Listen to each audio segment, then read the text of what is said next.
जहाँ कहीं एकता अखंडित, जहाँ प्रेम का स्वर है, देश देश में खड़ा वहाँ भारत जीवित भास्वर है।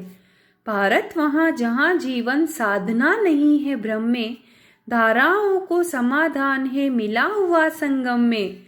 अखंडित अर्थात जो खंडित ना हो, अर्थात प्रस्तुत जो पद है उसमें कवि भारत की विशेषता का वर्णन कर रहा है और कह रहा है कि भारत जो है वहाँ पर एकता, अखंडता और प्रेम का स्वर गूंजता है।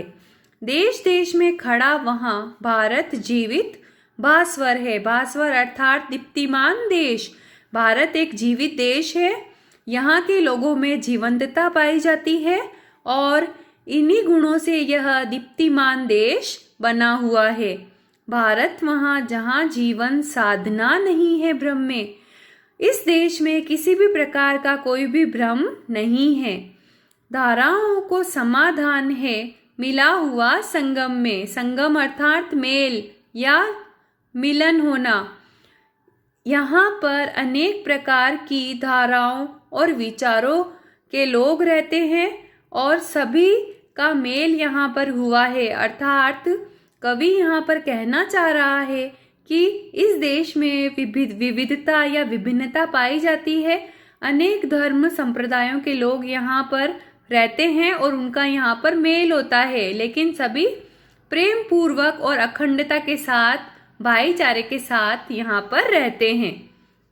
जहाँ त्याग माधुर्यपूर्ण हो, जहाँ भोग निष्काम, समरस हो कामना, वही भारत को करो प्रणाम। त्याग अर्थात छोड़ना या त्यागना, माधुर्य अर्थात मधुरता या मीठापन, पूर्ण हो जहाँ भोग निष्काम, निष्काम अर्थात बिना किसी लालच के किया जाने वाला काम, समरस अर्थात समानता, समरसता सामाजिक समानता पाई जाना। भारत में त्याग है, मधुरता है, यहाँ निष्काम भाव से भोग किया जाता है। यहाँ के लोगों में समरसता है, अर्थात यहाँ के लोग यही कामना करते हैं कि सभी एक समान हैं, सभी को एक दृष्टि से देखा जाए।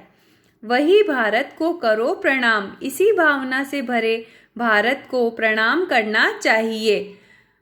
वृथा मत लो भारत का नाम, भारत का नाम व्यर्थ में नहीं लेना चाहिए।